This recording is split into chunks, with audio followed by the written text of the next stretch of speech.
You think you know someone. You date them for 3 years. You share your time, your stories, your secrets. You believe in them. You marry them. And then one day, you borrow their phone. Not to snoop, just to call your mom. But what you find, it changes everything. My name's Alex. I'm 32. And this is the story of how I found out my wife was cheating on me, just 4 months into our marriage. And how one decision I made before we said, I do, changed the entire outcome of what could have been a devastating mess. I met her at a friend's rooftop party. Let's call her Sarah. She was 26, smart, gorgeous, witty, had this natural charisma that drew people in. The kind of person who could talk to anyone and make them feel like they were the only one in the room. We hit it off instantly. First drinks turned into dinner, then late night walks, then long talks about our dreams, our pain, our childhoods. Within a year, we were living together. Within 2, we were talking about marriage. And for the most part, it felt right. We had our quirks. She liked going out more than I did. She was more impulsive, more extroverted, but nothing major. She made life interesting. That's what I used to tell myself. Now, I wonder if it was always just chaos in disguise. So here's something important. I've always been cautious with money. I worked my ass off in my 20s, invested in property, ran a side business I sold in 2020, built a decent portfolio. I wasn't rich, but I was doing well enough to know I had something to lose. So when marriage became a serious conversation, I told her, straight up, I want a prenup. She didn't even flinch, said she understood, said she respected me for being smart about it. We used a service called Neptune. Honestly, highly recommend them. It was simple, affordable, neutral. Everything laid out clearly. What's mine stays mine. No spousal claims, no alimony, no shared debt. If we split, we walk away with what we came in with. Period. At the time, it felt like a formality. Now, I realize it was the smartest thing I've ever done. We got married in January.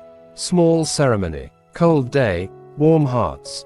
My mom cried. Her dad made a toast. Everything felt picture perfect. Every Saturday night, we had a tradition. We'd go out to this bar downtown. Same place every time. She loved it, always insisted on it, said the drinks were great, the vibe was perfect. There was this one bartender there, Mike, early 30s, friendly guy. She always hugged him a bit too long, joked with him a bit too much. But I never thought anything of it. I trusted her. We were newlyweds. Until last week. It was a regular Saturday. We went to the bar, had a few drinks, came home. My phone was dead, so I asked to use hers to call my mom real quick. She handed it to me without hesitation. I called, hung up, and just as I was about to hand it back, a notification popped up.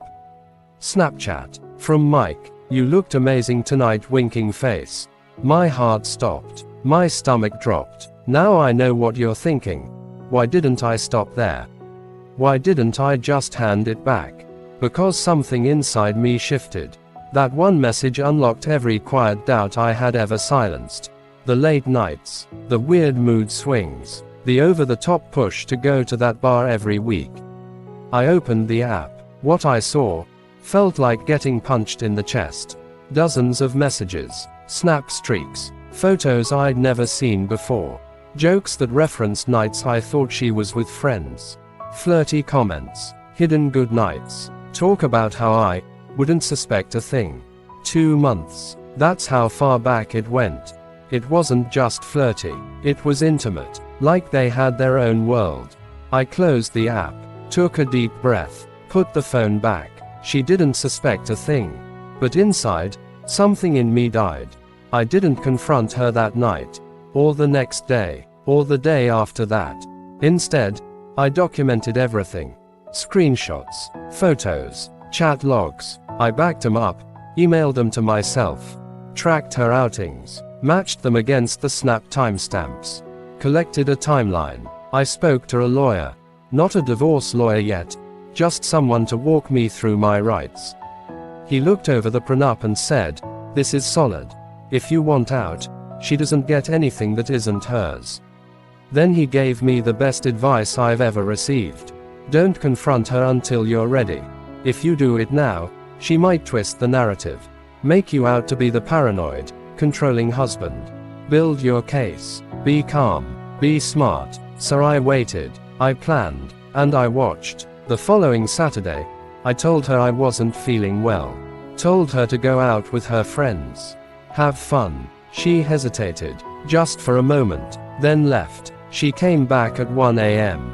Said they got drinks. Hit a late night diner. But I already had Mike's snap from earlier that night saved. Can't wait to see you again, throwing kisses. I wasn't angry anymore. I was done. Just done. It was a Thursday night when I finally sat her down. She came home, dropped her bag, kissed me on the cheek. I didn't respond. I told her, "We need to talk." She looked confused. I said, "How's Mike?" That one question, her entire face changed. Panic, shock, guilt, then denial. "Who?" she asked. I pulled out the folder. Printed screenshots. The timeline. A photo of her kissing him outside the bar. Her breath caught. She went quiet. Then came the tears. The gaslighting. It was just emotional. It didn't mean anything. I was confused. "You've been distant. I never meant to hurt you." I didn't yell. I didn't cry. I just said, "We've been married 4 months. And this is what you chose." And I walked away. I moved out a week later. Filed for divorce 2 days after that. Thanks to the prenup. It was clean.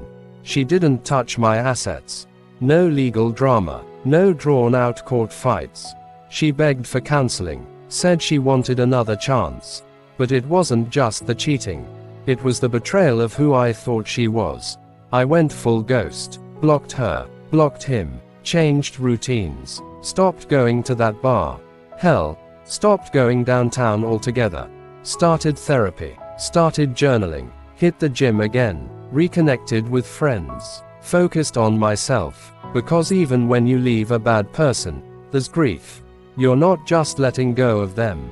You're letting go of you, the version of yourself that believed in them. But day by day, piece by piece, I got stronger. And now, I'm okay. Better than okay. Because I walked away with everything I had built. Because I trusted my gut. Because I planned for the worst, while hoping for the best. To anyone watching this right now, if you feel like something's off in your relationship, trust that feeling. You are not crazy. You are not paranoid. Your body knows when something isn't right, even before your mind catches up. If you're building a life, protect it. Whether it's your money, your peace, your time, don't give it away without safeguards. And if you're thinking of marriage, get a prenup. I'm not saying love like a cynic. I'm saying love with boundaries. Love with wisdom. Because I almost married a lie. But I got out, clean, and I'm never going back.